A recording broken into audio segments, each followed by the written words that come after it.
Welcome to our channel. Today we how to activate Shopify US shipping zones and rates step by step clearly. Log into your Shopify admin account. In the left sidebar, click on Settings. From the Settings menu, select Shipping and Delivery. Locate the ship. Click Done to confirm your country selection. Next, click on Add Rate to set a shipping rate for this zone. You can set a flat rate by selecting Set a Rate. Enter the rate name, for instance, Standard Shipping. Input the price. If you offer different rates based on order price or weight, select Add Conditions.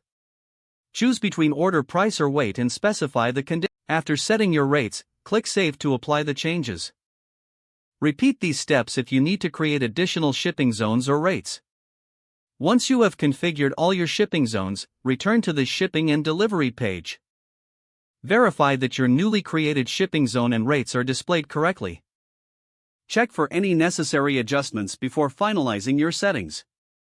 Your Shopify store now has US shipping zones and rates activated. If the page does not load, refresh the browser or try again in a private or incognito window. Make sure you are using the correct email address, then retype it carefully to avoid small typos. If your password is not accepted, use the Reset option and create a new strong password you can remember. Check your spam folder for verification or security emails, then complete any requested confirmation steps.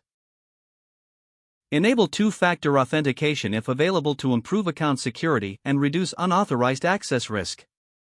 After signing in, review your profile details so your contact information and settings are accurate and current. If you see an error message, note it down and try again after restarting your device and internet connection. Log out when you finish, especially on shared devices, to keep your account and payment information secure. If the page does not load, refresh the browser or try again in a private or incognito window. Make sure you are using the correct email address, then retype it carefully to avoid small typos. If your password is not accepted, use the Reset option and create a new strong password you can remember. Check your spam folder for verification or security emails, then complete any requested confirmation steps. Enable two-factor authentication if available to improve account security and reduce unauthorized access risk.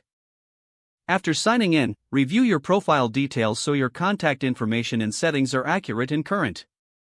If you see an error message, note it down and try again after restarting your device and internet connection. Log out when you finish, especially on shared devices, to keep your account and payment information secure. Don't forget to like this video and subscribe to our channel for more step-by-step tech guides.